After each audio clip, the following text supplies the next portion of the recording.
Hi, everybody. Bill Rudman here once again from the Musical Theater Project. And with me is Bob Knoll, a communications professor at John Carroll University. Tonight, we're talking about Top Hat, which hopefully you have all seen by now. If not, then we hope this session will inspire you to see it because it's considered a bona fide masterpiece. And if you're new to the series, what you have come in for is let's go to the movies at home. Take a minute to read your instructions on the screen so you will know how to participate. Bob and I are really proud that this is the 7th movie we have shared with you, with lots more classics coming your way on our online screen. So now get ready for vintage Fred Astaire and Ginger Rogers' Top Hat from 1935. More and more of you guys, as we do this series, you're not just asking questions, you're making comments, which is great. If you're a little shy like I am, just type out something, send it to chat, and it's going to get to us. Anyway, welcome back, Bob Knoll. Thank you, Bill. I'm glad to be here. And this has been really exciting. You've been sharing these classic musicals. And the one we're talking about tonight is Top Hat. It is. And right in the beginning, Bill, you have a question you want to share with everyone? I do. But you know what? Before I even ask the question, I want to make an apology because I made a mistake in my intro. And I said that Fred and Ginger made 11 movie musicals together. Actually, they made 10 together. And I want to put that right out there so that somebody like Bruce Amsel doesn't catch me. I want to just get it out there. But Bob, you forgive me, don't you? Yes, I forgive you. But how could you forget all these movies, though? At least when you're watching them, at least, right? I mean, how those two work together so well, so beautifully. That's right. I mean, if we could, there are 10 Ginger and Fred movies. We would just screen them back to back to back. We'd do an all-nighter. We'd have a great time. But so, yeah, Bob and I want to start with a survey. And this survey, we hope, will lead to a discussion. Survey time. You may remember from the intro that I quoted Katharine Hepburn, who once said that Ginger gave him class, Fred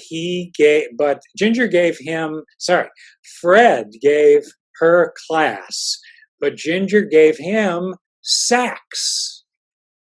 That's a big statement.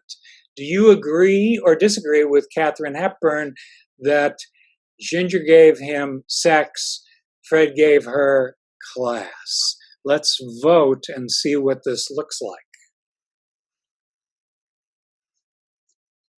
Who's agreeing with Katharine Hepburn? Big decision. Come on. I know. You have to really ponder this. Votes are coming in. I've got 75% voting. Okay. Oh, yeah, really? 75% voting? You don't even have to mail it in. So, so we're close to a tally. 10 more seconds. Okay, we're vamping till ready, Bob. Yes, I'm actually very interested in this because I have such a strong opinion about it. And right. I won't hesitate to share. Last call to get your votes in. Agree or disagree. Last call to get your votes in. And we are locked. We are locked. Okay. Too late to change. Okay. Do I just move ahead? And I can't hear you, Joanna. I can just move ahead. Oh, yes, here we go. Oh, very interesting. This is actually closer than I thought. 35% agree with Katharine Hepburn that he gave her class and she gave him sex, but 65% of you disagree. And since that's where I stand on this issue, I'm delighted.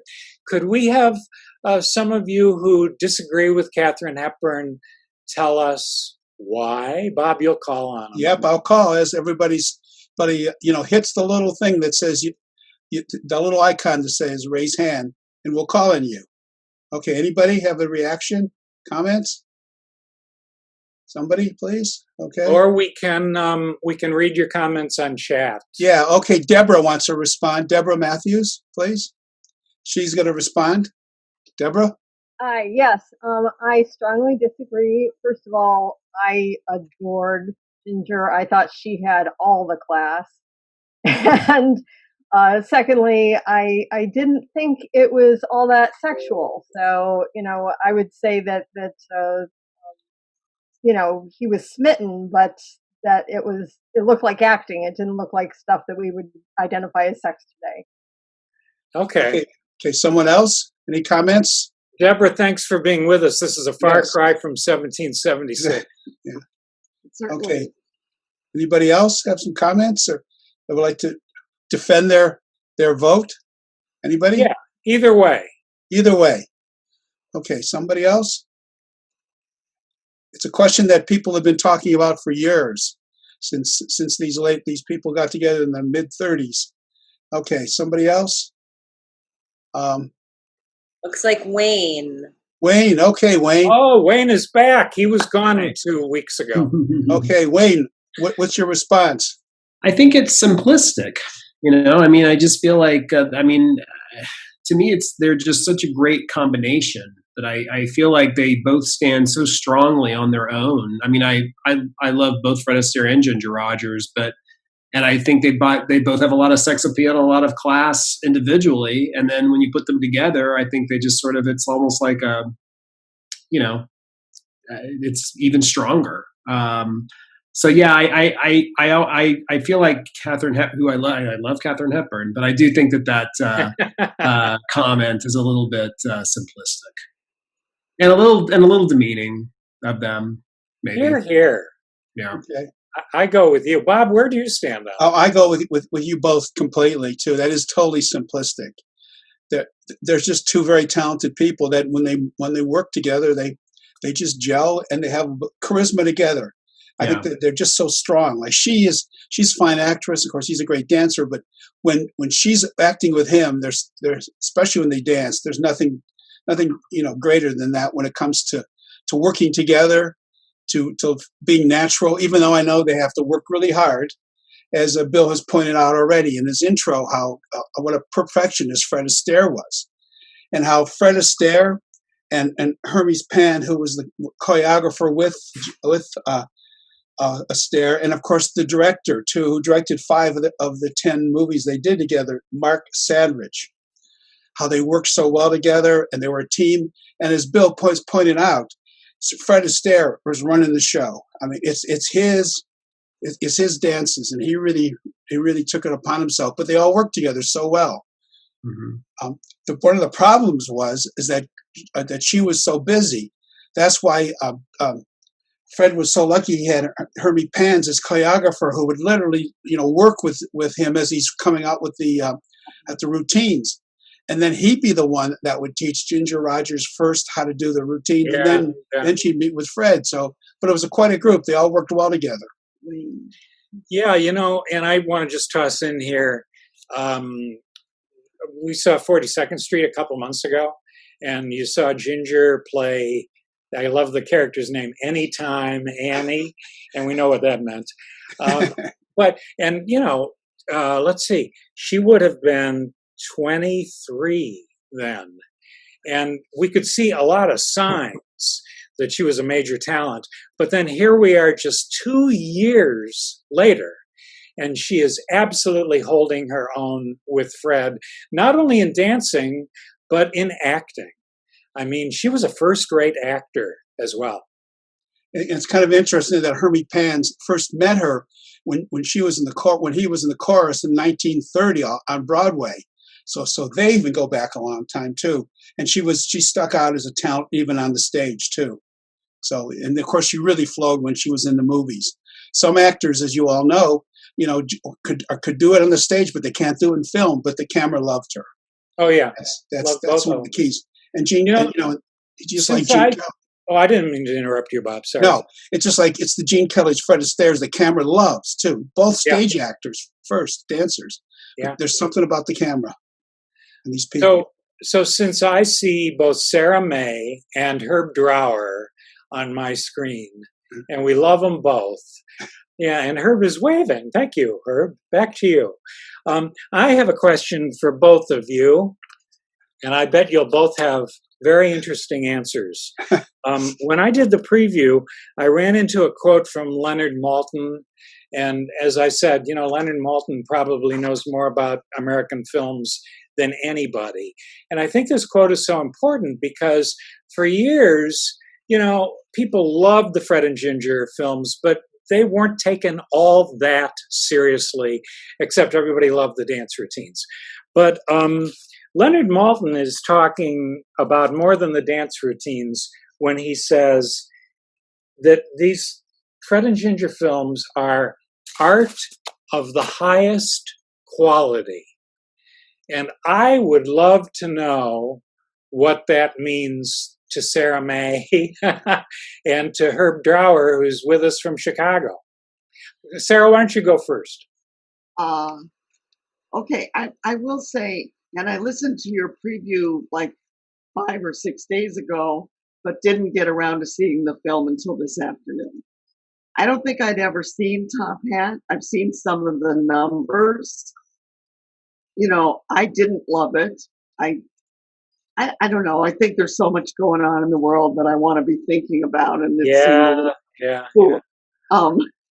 And the plot is so convoluted, and in so many of the other films that they did, they're actually playing show business people or a couple that works together. That's, I don't know, for him to sort of meet this woman who he woke up in the middle of the night and they suddenly are like these fabulous dance partners together. It just, I don't know. And then who was this guy that she's traveling around with? Background on her, who the heck she was. So you don't exactly agree with Leonard Maltin. I would like a little more character depth. That's okay. That's okay. But it is a farce after all. It was not my art. I've seen others that I think are really, really wonderful. It was the thinnest possible premise, dance numbers, but I just thought it just didn't come together for me. That's okay. We love it when there are disagreements among this group. Herb Drower, can I put you on the spot? Oh, we're not hearing you, so you have to unmute yourself. Herbie, unmute. There you go. Can you hear me now? Yep, we can hear you now. My feeling on the movies, I love them, but I take them as great escapism in the 1930s. I look at the movies, not as great art, but as great escapism. And if it weren't for the dancing, the movies would almost be on the edge of not entertaining to me. It's the dancing, it's the whole spectacle. And also, these things are about wealthy people in this fantasy world that the people are suffering, the audience. And then they come into this movie. That's why they loved it. That's what made the movie successful. Everybody sat in that darkened movie theater, having spent a nickel for admission, saying, that could be me, and I think that was wonderful. But great art, great, except for the dancing. I don't think of it as such. Okay, well, does anybody, thank you, Herb. I mean, that's fine. Does anybody out there agree with Leonard Maltin and me? One thing I felt after seeing this movie, this is about the third time, is that sure, the plot was real thin and it was a farce. It stayed farcical. It did tie together. It was totally silly, but there were a lot of clever lines throughout, and you had those, I think, really good character actors that kept the thing going too, between the dances. Yeah. So that's one of the things. That's why I think it's better than I thought it was when it comes to script wise. Okay, so I agree with you. I agree, and Bob, we should note that you're a playwright yourself. And and I've done a few farces and studied Feydeau, and it does follow so much of the classics when it comes to that. But again, the premise is so flimsy, a misidentification, and it just went from there. And then it had the silly characters to keep the audience. I guess, hopefully entertained until the next dance number, basically. Huh. Okay, some other comments there? Oh, well, you know what? Lillian, who's out there, she's never been part of this series, I don't think. Lillian, I think you're a first timer. Would you want to chime in here? You're out there somewhere in Cyberland. There you I know go. you Okay. As far as the sex angle of her contributing sex, maybe it's the fact that Audrey Hepburn didn't think that Fred Astaire was particularly sexy. So, no, and as a result, whatever, Ginger Rogers brought to the scene was an addition. And that's what I think about it, is maybe she was looking more at Fred Astaire and his lack of sexuality. Okay, thank you. I'm going to make a very personal observation for whatever it's worth. One reason that I disagree with Katharine Hepburn is that if I could dance, I know this is a big if I could dance, which I can't, I would consider myself Fred Astaire. See, I think I have Fred Astaire kind of charm, and I think that Fred Astaire is really sexy because I think I'm sexy. So this is why I go against Katharine Hepburn. Just had to toss that in. And Bill, isn't it true that Fred did not believe he was that way? That's absolutely true, Bob. Yeah, good point. He was so self-effacing in all ways, including his dancing. My goodness sake. And we have a comment from Bruce and Judy. Are you guys around, ready to respond? Yeah. Okay. Bill, hi, Bob. They were actors. They could be sexy. They could be loving. They could be whatever they want to be. They're actors. Just ask Joanna. Well, yeah, absolutely. Joanna, you agree, don't you? Joanna, you agree? Yeah, I think. I mean, as far as the poll goes, I agree with what Wayne says, that they definitely stood on their own and probably enhanced each other in both ways. But one didn't make the other. No, they didn't need. Yeah, they didn't need the other's set of talents. They had complete talents themselves. And as we've seen in other movies, as the series, we've seen Fred Astaire without Ginger. So. Yes, right. Yeah, still being sexy, I might add. And Bruce Amsel actually made another observation in the chat that I also really agree with, and some of you may really disagree, so chime right in. Bruce said that his favorite is the butler, and there are 4 comic character actors in this movie, and some people think that the comedy is just stupid. I can't imagine it without these 4 wonderful comics. But how did you guys weigh in on the comics?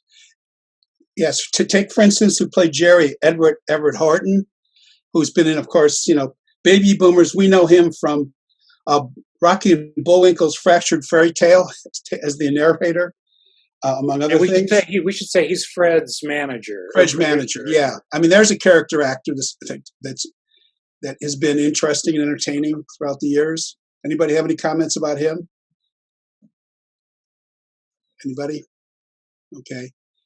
And go on, Wayne. Wayne, go on. Wayne, we need to. Sorry, I had to unmute.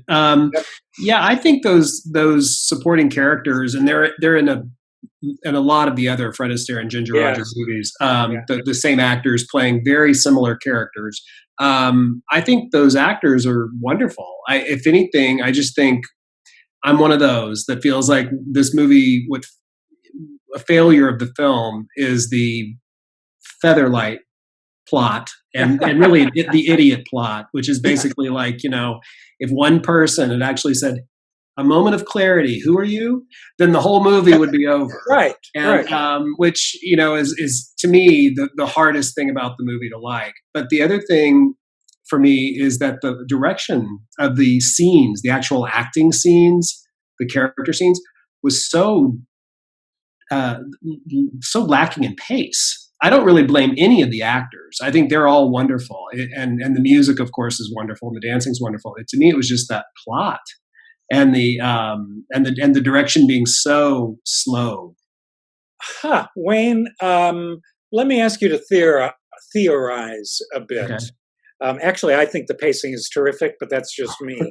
But when it comes to this screenplay, and what did you described it as feather light or something like that? What do you think?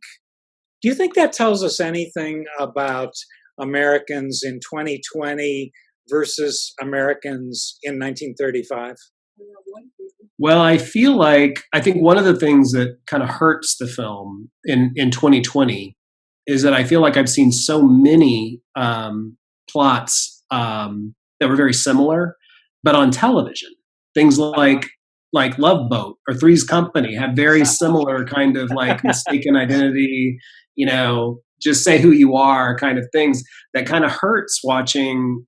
Like maybe in 1935, that might have been a very fresh and frothy screenplay. But in 2020, where we've seen copy after copy after copy of these kind of plots, maybe it hurts it. Interesting. Yeah, Sarah, so you had something you wanted to add? That in 1935, what Dwight Taylor wrote in the screenplay was, in a way, a template that, as Wayne just said, turned out to be imitated in countless variations, especially on television as the years went by. And Sarah, you had a comment? Sarah? I have a comment. Hi, everybody. Hey, good to see you. Long time no see. So I know. But so here's my comment. When I was little, these stupid movies, and I have to fall down on the side of how stupid they were, are part of what made me want to become a Broadway dancer. So I didn't really care about the plot, but those moments of the dancing were magic. Yeah. Mm-hmm. Okay, well, as long as you've taken us to dancing, which obviously we don't want to neglect, what was it, do you guys think, that made the chemistry of Astaire and Rogers unique as a dancing duo?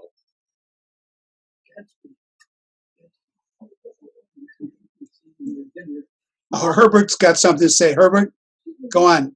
Your mic. Oh, you're muted again, Herbert. Muted again. Herbert, hold on.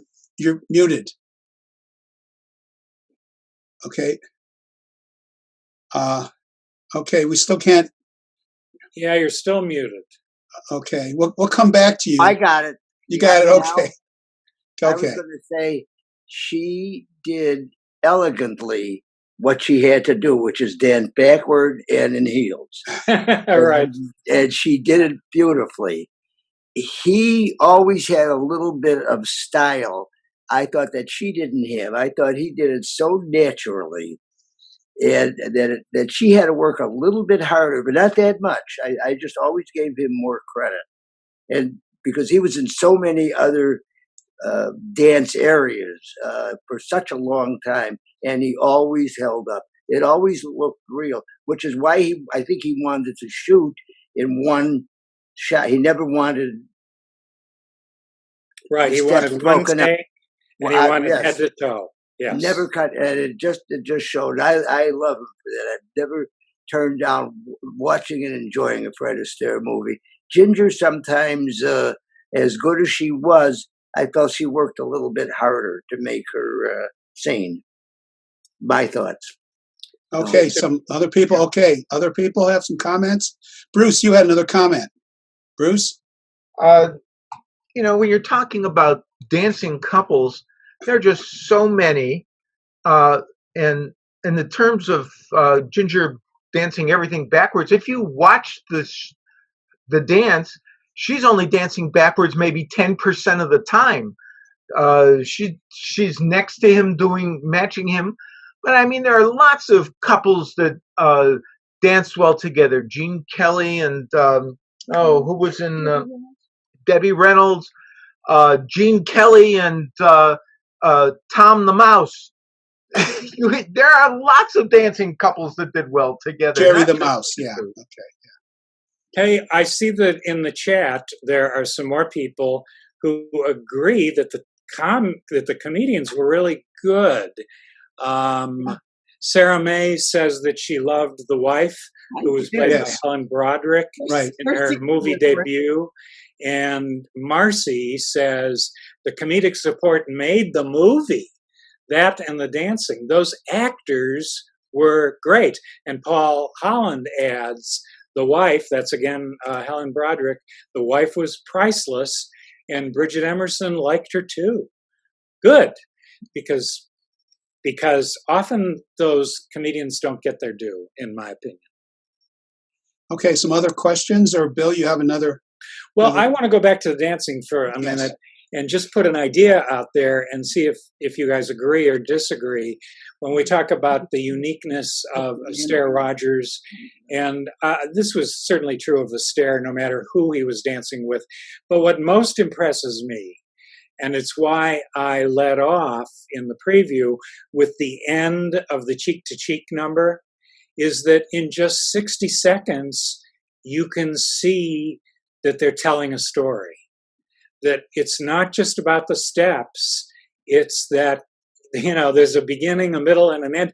As Jackie Lowe, she's shaking her head affirmatively. Well, there's an arc to the dance, and even an arc to the 60 seconds that I showed you in the clip. Yeah, it's character driven. Yeah, character driven. Exactly right. I was going to say that, Ginger is she's stuck with these really cumbersome dresses in all of those big dance numbers, because she's wearing the dress designers. She's got all this layers and layers of skirts, where she can't, in other films where she's just got little shorts, dance shorts and cute pants. And, we could appreciate her dancing more. She was really stuck in those costumes. Well, we should point out that she wanted that dress with the ostrich feathers. That was her request and drove Fred Astaire crazy. Okay, Bruce still has another comment. Bruce? I threw it into chat, just that Lucille Ball had 3-second spot in the flower shop. I know, yes she did. That was when she was just getting started at RKO. Yep. Okay. It's a good thing that I admitted my mistake about how many movies they made, because Bruce would have caught me. I know he would have caught me. Okay, we have some other things to think Deborah's comment here in chat is lovely. She says, I think Ginger's smile lights everything up. What a great observation. Yeah. Okay, sorry, Bob, I interrupted you. No. Okay, some more comments. Anybody here have anything about this musical? Why do you think it is a classic? I mean, why? What do you think? Everybody seems to say dancing, and then the problems a lot of you have is with the plot. Okay, but the actors. I mean, what would this be like without Fred Astaire, for instance, and Ginger Rogers? Anybody? Any comments? When they did La La Land, the director said right away, I can't compete with them. So that's why I don't want really experienced dancers, because I want to make it look like it's two amateurs dancing, because he knew he couldn't do this. And so he realized that, and that's, I think, how that movie worked. There weren't great dancers, but he knew it. But these were two great dancers. Some other comments? Another compliment for the comedians. Jerry Kay says that Edward Everett Horton does Befuddled perfectly. Yeah, he does. He sure does. And he had a great career. He also, by the way, this is a true story. He went to Oberlin for a while, because he got this little idea to climb on top of a building and gather a crowd around him, and then he threw a dummy off that scared people like he jumped. And he actually did that little trick, and Oberlin wasn't too thrilled about that, and they told him to leave. So he never graduated from Oberlin. Yeah. He also he spent years also working as I think I mentioned before, at the Kenley Players too. He loved to do summer stock. The guy was a theater guy too. He just loved to do plays. Yeah. I brought up in the intro Van Nast Poglas, who's the art director for this movie and for many of the other Astaire and Rogers movies. And I brought it up as sort of a mixed blessing, because wouldn't you agree that these movies look gorgeous and the black and white cinematography is gorgeous? But as we look back at them now, a privilege, a term that we use more and more often, is white privilege. And these movies with Astaire and Rogers are just loaded with white privilege. The black is sort of the spot color, but the movies are all about white. And that's true metaphorically, not just of the way the movies look, but the way the movies were cast and who the characters were in the stories. It was a very white world in these movies. One thing about Hermie Pans and Fred Astaire, the last movie they did together was Finian's Rainbow. If you ever saw that movie, in which they were Penn was fired by Francis Ford Coppola because he said he didn't know what he was doing. And Fred Astaire basically, and so what he decided to do, he went totally against Fred Astaire's belief that you want wide shot and me dancing, and just the audience enjoying it. Francis back then said, nope, cuts. And of course, you can imagine Fred Astaire was not happy with his performance in that film, because it ruined what Fred Astaire was best at, which is the wide, complete dance numbers, which is really a shame. Yes, Wayne, got a comment? Wayne? Sorry, the unmuting thing. I'm really glad you bring up that point about Finian's Rainbow, because that's one of the things that I really appreciated watching Top Hat, was just the way the dance sequences, the musical numbers were shot. Because it's one of the things that drives me crazy about modern musicals. Probably starting with Moulin Rouge, kind of forward, or actually probably earlier, probably in Finian's Rainbow. But the director always wanting to insert himself into the musical numbers by not trusting the music or the performers to hold the audience's attention, and just cutting, edit, to where all of the excitement and the drama or whatever is created through the editing. And that kind of drives me crazy sometimes. So I really appreciated watching Top Hat, where the editing was at a minimum during the musical numbers, especially, when it was just Fred and Ginger dancing, because those numbers were so beautiful and they were enough to hold our attention. And that beautiful music and the beautiful dancing was enough to hold our attention. And Wayne, I think that's partially due to the fact that Fred had come out of the theater. So we see that. But as I pointed out in the intro, isn't it just wild to compare and contrast Fred Astaire's approach to dance versus Busby Berkeley's in 42nd Street, where, as Berkeley would be the first to admit, the camera was really the primary dancer. Right. And yet, as different as their approaches were, they were both visionaries. They both went for something unique and really compelling. Right. Film musicals that had never been seen before, as different as they were. But I think Busby Berkeley, almost there's more of a feeling of fantasy with Busby Berkeley, whereas the Fred Astaire, Gene Kelly, even and the Ginger Rogers, but those dance sequences are so much more rooted, I think, in the personalities, and the human drama, as opposed to fantasy or human spectacle, kind of created in a fantasy. But I also wanted to answer one question. I think, Bob, you asked, what makes this movie a classic? Right. And I think it's totally the star power. Like it isn't the script, but it's that star power, and that beautiful chemistry between Fred and Ginger and the music. So I just want to. And Bridget Emerson has a comment on chat related to what you just said, Wayne. She says, I can't raise my hand apparently, so I will say that Fred and Ginger as a team have a beautiful facility and ease a great partnership. I think this film takes their dancing to the next level on screen. And if you've seen the Esther Rogers movies that came before this in the series, Roberta and Flying Down to Rio, I think that's true, you know? Mm-hmm. Deborah has a comment. Deborah, come on. And then Cynthia, you can be next. Come on, Deborah. Hi. So I wanted to respond to the racism or the white supremacy, white privilege comment. Of course, that's absolutely true, but we have to take it in context. So I just wanted to point out that 2 years earlier, King Kong came out that depicted Black people as closer to apes they could only grunt. The year this came out was when there was a Shirley Temple film that was all about a Black guy who loved being the happy slave narrative.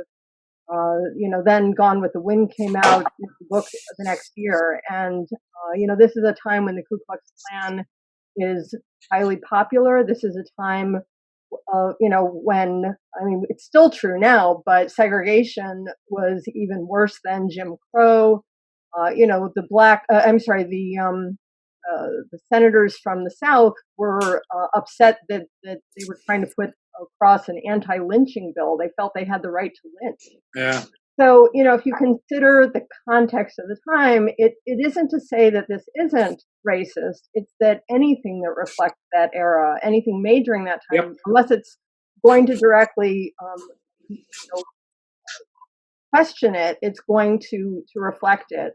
And I think that the moral that I take from it, at least, well, there's two things I take from it. First, let's look at what our history of racism is and how far we haven't come. Let's acknowledge that. And two, let's look to see what impact it has on viewers who were raised with this, who were raised with Disney's racist stuff. How does that affect how we see the world and our place in it? Yeah, indeed. Okay, Cynthia's got a comment. Cynthia? On a much lighter note, one of my favorite scenes, non-dancing scenes, was the opening sequence, which was also choreographed with the guys in the club the papers. I thought that was a brilliant thing. And then when Fred Astaire did that, it just like set him up. Yep. I just thought it was a brilliant opening. Well, it is a brilliant opening. Actually, there's an example of white male privilege writ large. But also, what happens there, and it's one reason that you love that scene. In the theater and in films, we pay such close attention to the entrance of the star because it has to be special. And with Astaire, it's what we call a reveal, where he's holding the newspaper and then the newspaper comes down and there's Fred Astaire, who by then was a big star. So I think that's really cool about that too. Somebody asked about, I think Sue Mayer has had her hand raised. Yes, Sue, go on. This is Sue's husband. We love it. I think comments are wonderful tonight. Ginger's singing was really tinny to me, and I don't know whether that was because that's her voice or because of the equipment at the time. You comment on that? Yeah, well, I will, and Bob, you too, of course. Okay. It was her voice. I have a lot of Ginger Rogers recordings, not movie soundtracks, but actually studio session recordings that she made, and her voice was always tinny and thin. That was the only gift that she did not have, in my opinion. There is, by the way, through the original choreographer, Hermie Pans, he started as a little kid, and his nanny was African American, and he spent his childhood going to African American dances and hanging around and learning the steps, and so his entrance into dance was through African American dancing. That he then moved that to Broadway. So he tried to put that in as many of his dances as he could. Think about this guy. He did 89 film musicals choreographed, which is kind of amazing about that man. Okay, I think we have Jim has a comment. Jim? Hello. There we go. Okay. Oh, yeah. Hey, Jim. How are you? Good to see everybody. So yeah, enjoyed the movie. I thought it was fairly funny. I enjoyed the comedy. A lot of it was stupid, but that's kind of I kind of like that Three Stooges. Like who was it? You don't say. Who was it? He didn't say. It was just that kind of dumb humor, but I enjoyed that, and I thought the dancing was great. I really loved the musical numbers. Um, Bill, I did want to just throw in my 2 cents on that. Your comment about the white privilege. I will say that I would rather see a movie like this where as far as I could tell, there were no non-white characters than a movie where they sort of randomly throw in almost like a stereotypical minority character, and then that's where I feel uncomfortable. Yeah. I didn't really feel uncomfortable with this. I mean, there's so many movies that unfortunately aren't representative of society in general, but that I feel the discomfort more when there's the token character. I think that's well stated. Somebody said a few minutes ago, Wayne, it may have been you, that the Busby Berkeley films feel more like fantasies than these do. I would suggest that because of this cinematic world that Van Ness Poglas creates in black and white cinematography, that there's an element of fantasy there too. I mean, isn't that a world that, as you look at it, wouldn't you love to be thrust into the middle of that gorgeous, gorgeous world, even if you weren't dancing? But if you also got to dance and you were Ginger Rogers and you got to tell the costume people that you wanted a gown made of ostrich feathers, I mean, how much more fantasy can you get than that? And if you saw my introduction, you know that dress did drive Fred Astaire crazy because the feathers kept falling off and floating around and winding up in his mouth or in his nose. They drove him crazy. But when the routine was all shot and finished and he saw it in the theater, I'm sorry if I'm repeating what you already heard me say.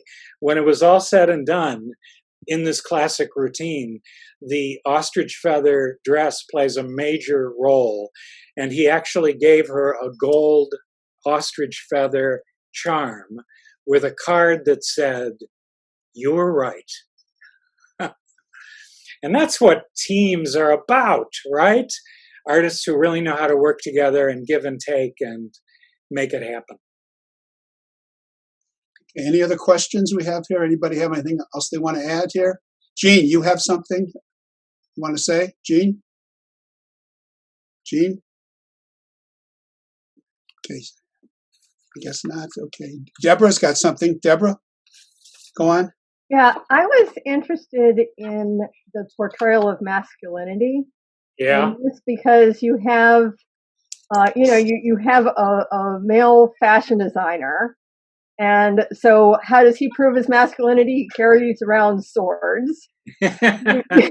You've got the husband who's sort of meek, a little bit, befuddled is a good word for it, and the wife is definitely the more powerful of the two of them.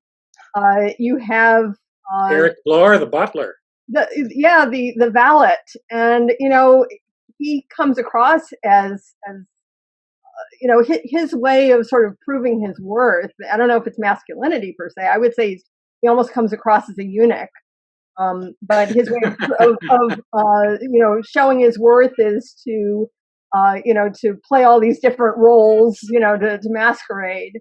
And then you have Fred, and his whole masculinity is he wears a top hat, and in his great scene he's shooting them all with his cane, and it's like I'm just killing it.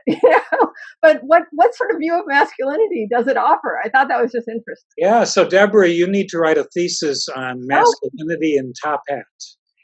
I mean, there really would be a lot to say, and I think that sort of subtextually for these comic male characters, there's a certain aspect of gayness. Yeah. That went as far as it could go in 1935. And I do think those comedians are priceless. But because of the subtextual gayness, also unique, you know. There was somebody else who was, oh, Bridget, what do you mean that you can't raise your hand? I want to hear from you. I want to see you. Where are you, Bridget? Okay, I'm Bridget, here. talk. Okay, so let's see you. Hi. So I have a new machine, and apparently it doesn't have a digital hand raise option. So I've been weird. So somebody made the comment about the fantasy in Busby Berkeley's choreography, and how alternatively this choreography focuses on relationships and on the story. And I did make a comment in the chat. I do feel like Busby Berkeley's choreography is very mechanized, you know, especially with the shots that they do of all the like parts of people moving, and all the different dancers help to make a whole. Even like in the train scene in the last movie that we saw that he choreographed, all the people are moving in a very mechanized, like predetermined way. It's not natural in any way. So that's sort of what I meant by that comment. Well, Bridget, you may or may not remember that when we talked about Berkeley on 42nd Street, he got his start doing military precision drills. He was an aerial I think that's part photographer. of what you see in sort of the mechanized piece of this.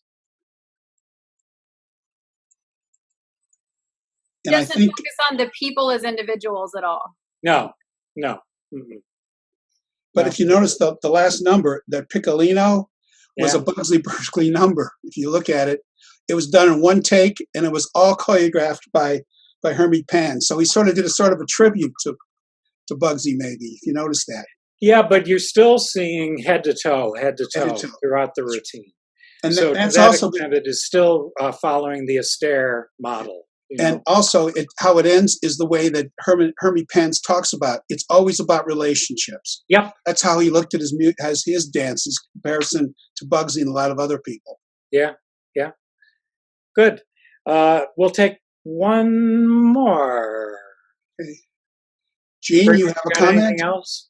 Gene does. Gene does. Good. Gene, go on. You can talk, Gene. Unmute yourself. You are. She's unmuted. Gene. Where is Gene? Okay, Gene Hahn. Oh, this is Daniel Hahn's mother. Okay, Gene Hahn, you have a comment.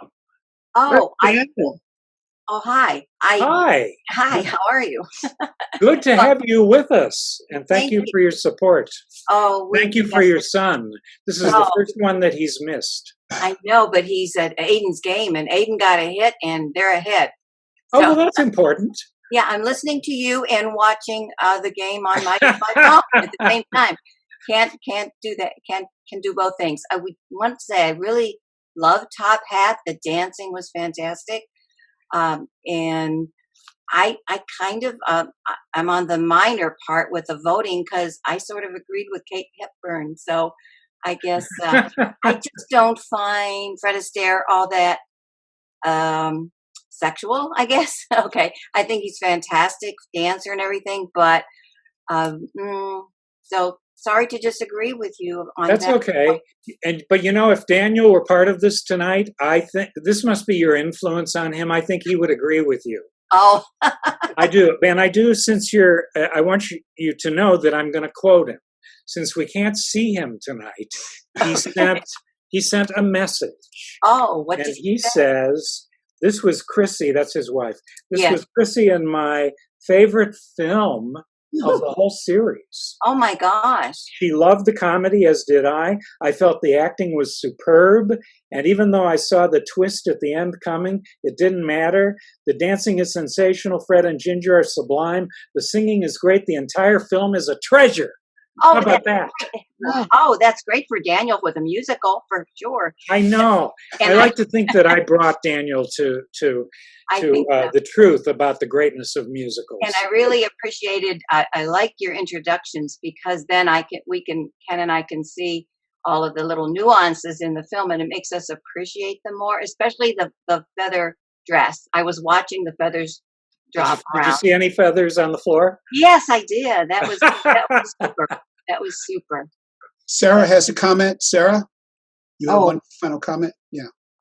Well, I wanted to sort of go somewhere else, but before, this was for the time that this was made.